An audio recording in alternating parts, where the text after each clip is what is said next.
Okay, here we go. So, we left off talking about the Southern campaigns.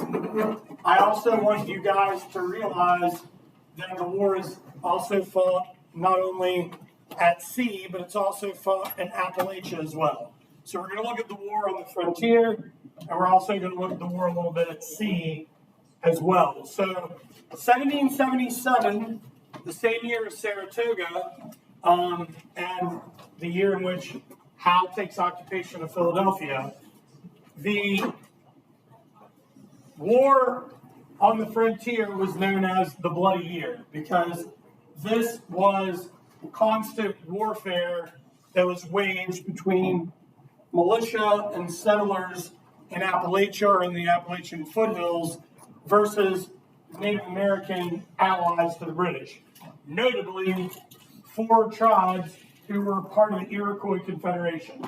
The main 4 tribes that joined up with the British are going to be the Mohawk, the Seneca, the Cayuga, and the Onondaga.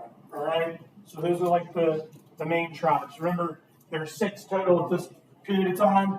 2 of them are going to go over and fight with the Americans. All right? Kind of a little bit of a weird thing happens.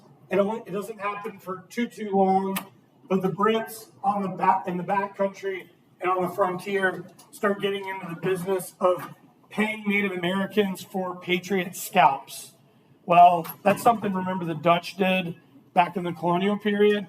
This actually backfires because this works against the British because more like propaganda of scalpings are going to spread by the Americans, and this is going to hurt the British cause on the frontier. Why do these Iroquois tribes join up with the British? They think that if the British win this war, then they're going to be able to hang on to their ancestral lands. They're not going to lose them. But in the end, it all falls apart, and they have to sign a treaty that requires them to give up the ancestral lands that they were trying to hang on to. Mohawk chief Joseph Bryant converted to the Anglican Church of England.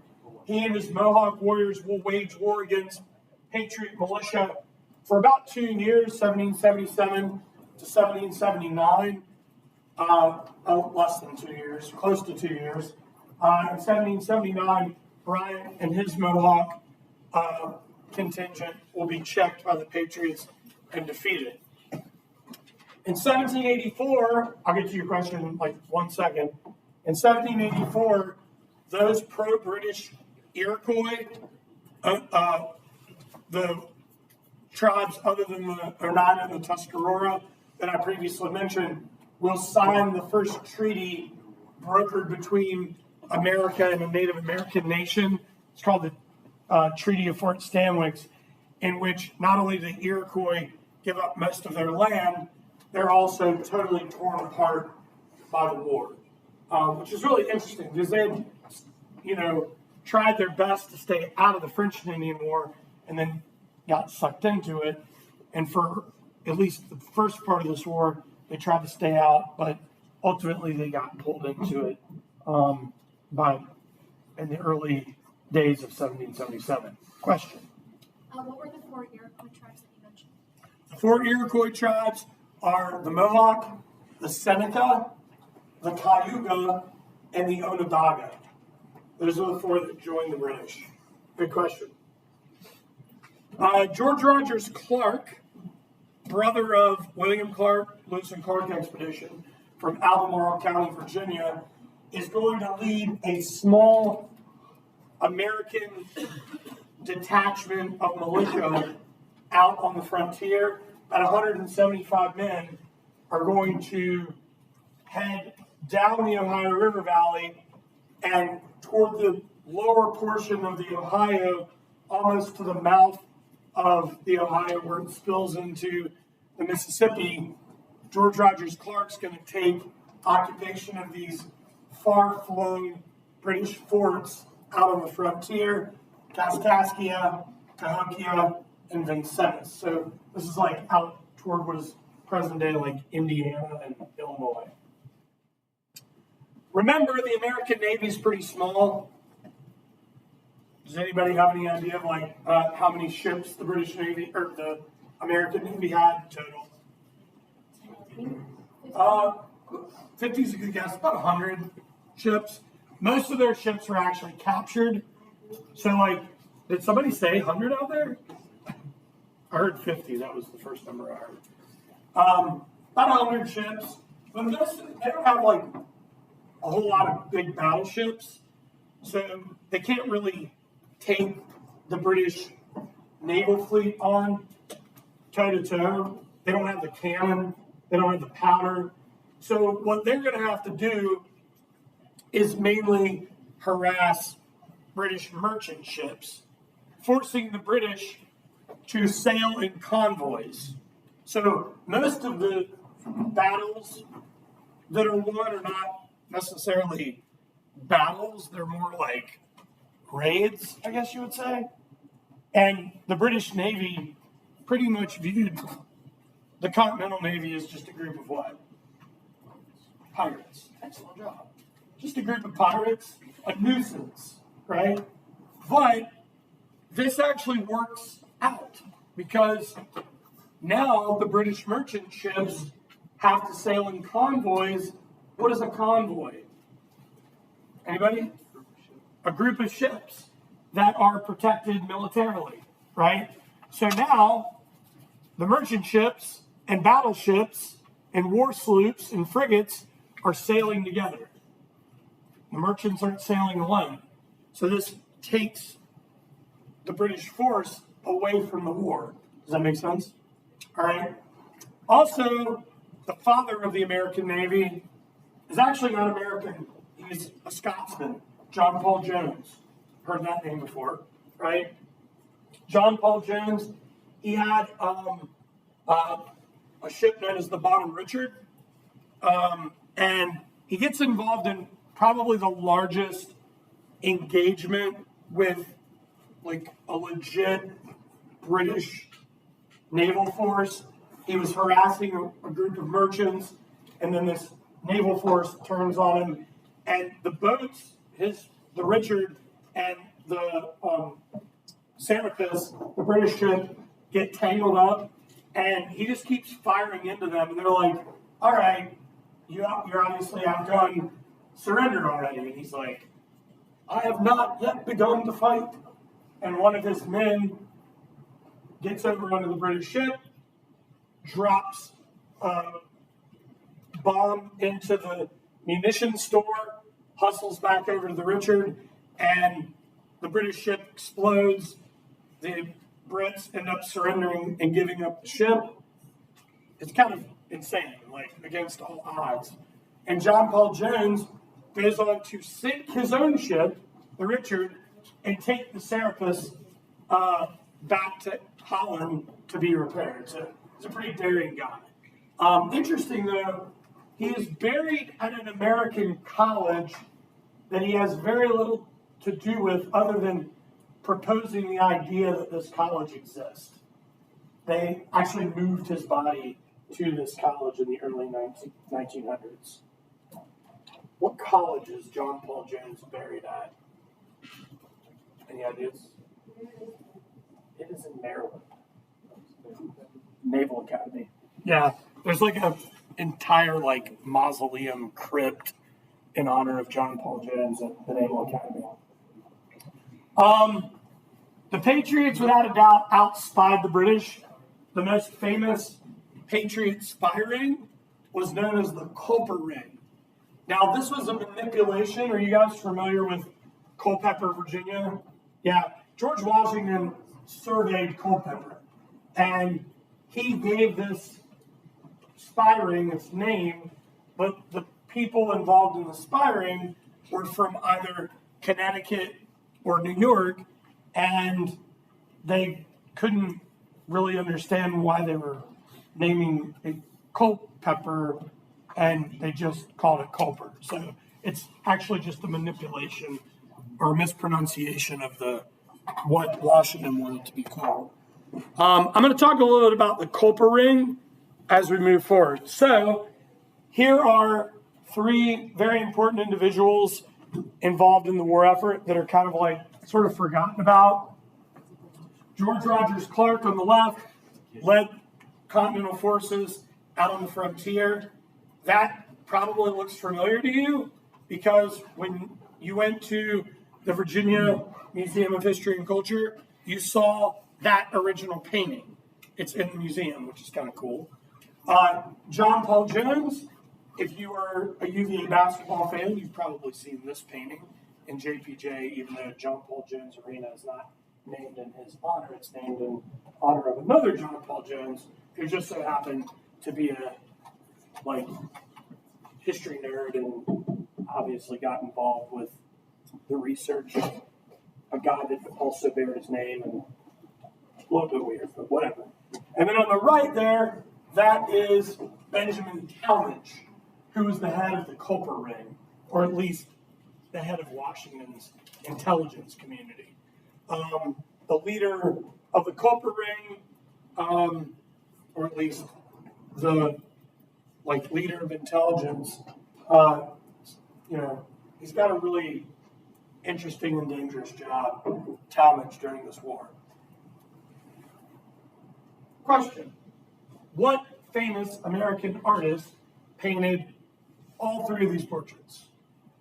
Let's see if you all can be the first group to get this right today.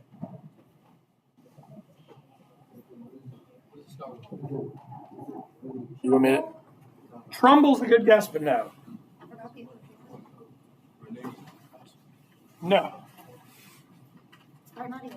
Charles Wilson Peale. Very good. Charles Wilson Peale. He did all three of those. All right. So this is your Culper Ring. We actually didn't discover the Culper Ring, the identity of the people involved in the Culper Ring, until the early 1900s, not until the 20th century. So Robert Townsend, believed to be a loyalist, but truly a double agent, passes information from New York City on to Austin Roe. Austin Roe then moves that information to Abraham Woodhull. Woodhull moves that information to Anna Strong. And Anna Strong uses a system of signals, mainly from her clothesline, it's kind of brilliant, to pass information along to local whaler and smuggler Caleb Brewster, and then Caleb Brewster will then move the messages on to Benjamin Talmadge. They end up finding a lot of really important information and providing a lot of important information for Washington: troop movements, battle plans, numbers of soldiers, numbers of ships. They also foiled a plot to stop a British counterfeiting campaign. Why would the Brits want to counterfeit American money? Yeah, to totally disrupt the economy. If they flooded the market with fake bills, then it would just depreciate the value of the continental dollar was already worthless anyway, but it would have been even worse. They used invisible ink. They used ciphers. They used all types of really sophisticated systems to keep their identity hidden. So, a little bit about the Culper Ring. There's another guy tied to the Culper Ring, or at least the intelligence community, and that guy's name is David Bushnell. He was an inventor. He will invent the first submarine. And a lot of you are probably I feel like I've seen or heard of this before. How many of you guys enjoyed the Lego exhibit? They had a replica of the turtle in the Lego exhibit. So, here's the goal. You put some poor guy in this death trap, and you pedal your way over to a ship, and you get to the ship, and you crank a bore, and you put a hole in the ship, and you attach a torpedo, and off you pedal away. It's kind of tough, right? Yeah, it is like a cartoon. It's like a Looney Tune. It doesn't work out. And here's why it doesn't work out. They pedal over to the HMS Eagle and on September 6, 1776, and they go to bore a hole, but they can't bore the hole because they don't realize that England has changed something on the bottoms of their ships to go faster and for defense and to reduce barnacles. What is England putting on the bottoms of their ships? Copper.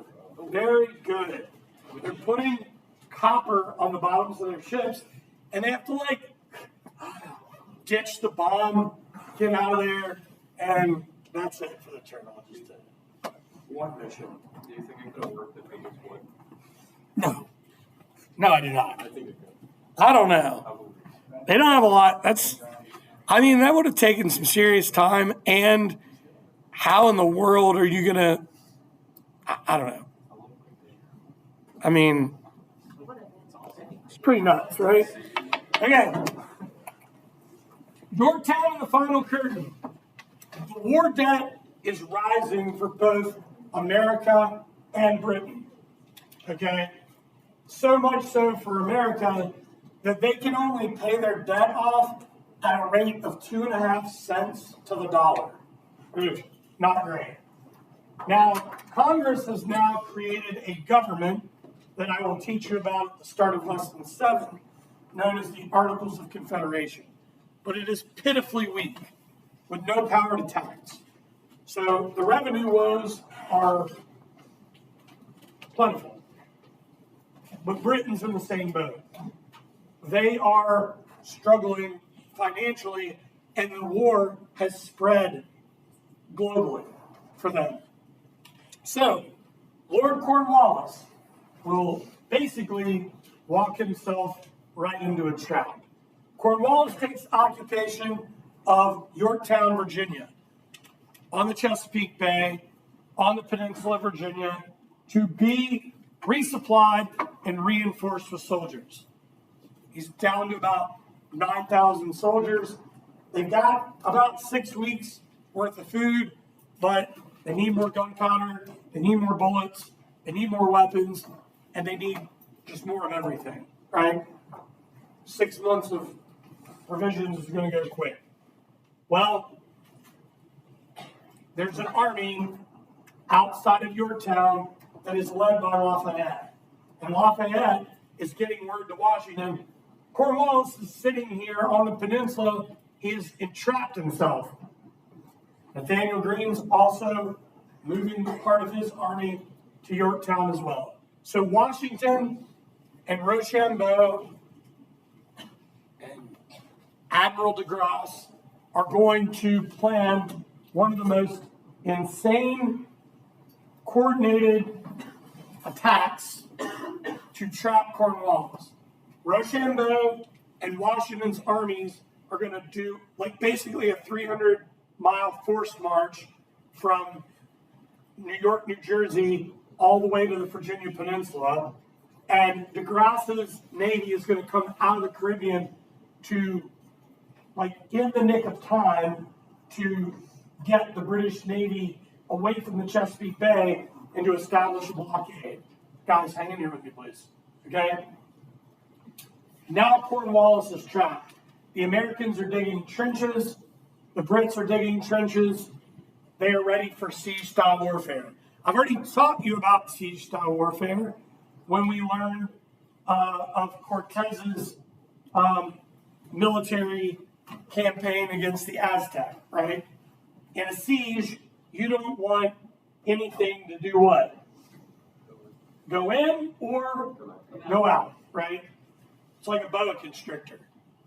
You're just wrapping tight around the enemy until they give up. Fortunately for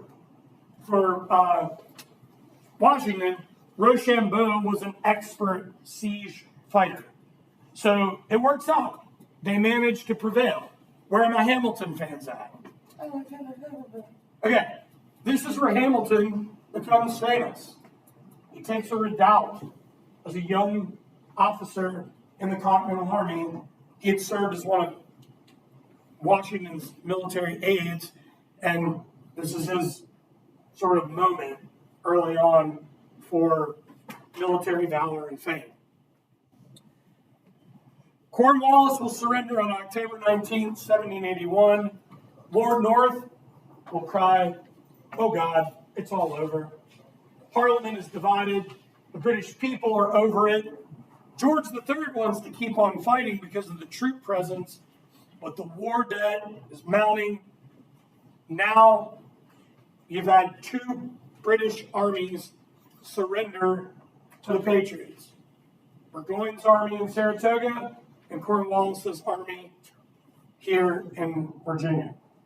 Fighting did continue after Yorktown, but only just very small skirmishes, mostly confined to the south.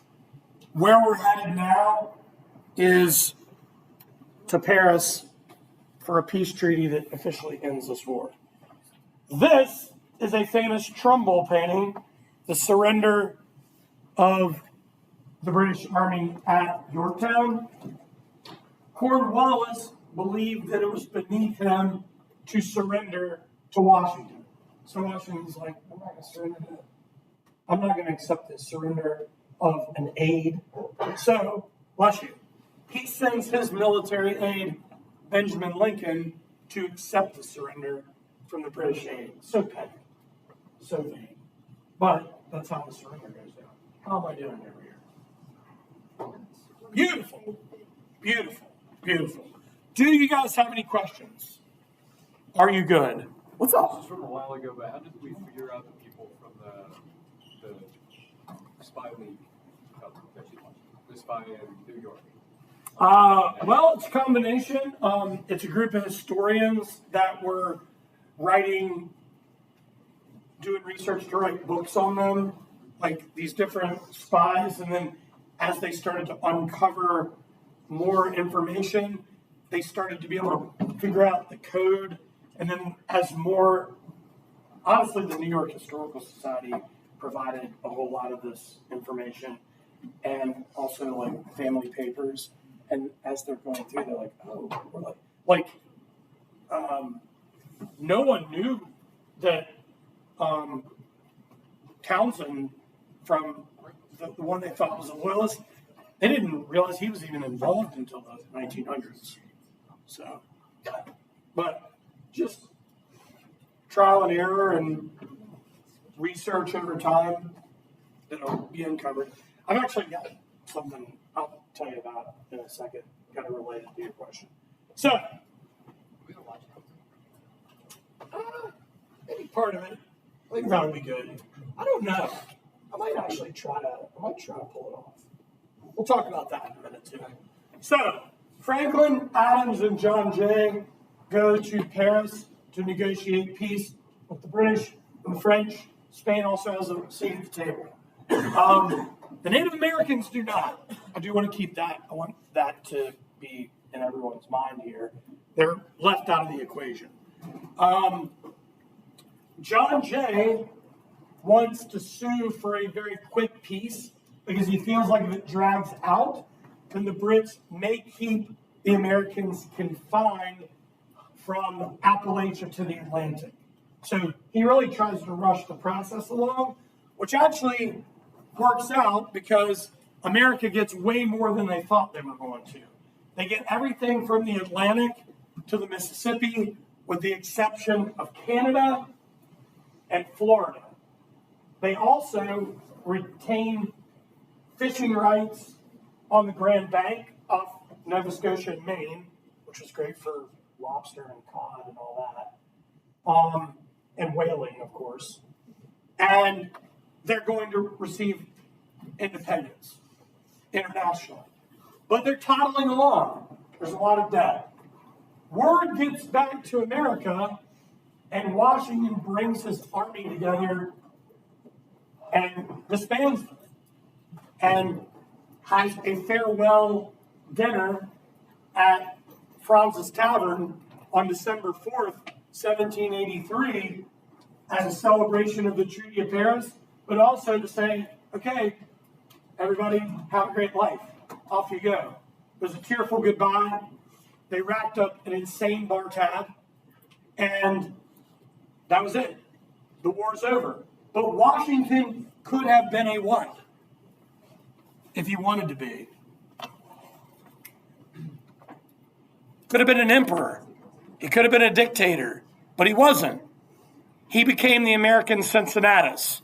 Do y'all know who Cincinnatus is? Cincinnatus is a Roman statesman and military leader who, what's up? Yeah, Cincinnati, Ohio is named in honor of Cincinnatus. Cincinnatus was a Roman statesman and military leader who, after victory, disbanded his army and gave the government back to the people rather than becoming an emperor. He took his sword and his shield and turned it into a plow. That was Cincinnatus. Perfect. Bad to the bone. So, Washington was the American Cincinnatus. Love this painting. This is the Treaty of Paris by Benjamin West. But it's not finished because the Brits were so cranky about the terms of the treaty that they refused to sit for the painting. Isn't that great? So, all right. You can find the finished one, but that one's better. So haughty. And then this is the very emotional and tearful farewell and goodbye between Washington and his men at Franz's Tavern in New York City. And that is it, guys. The revolution. I hope you enjoyed it. Woo! All right.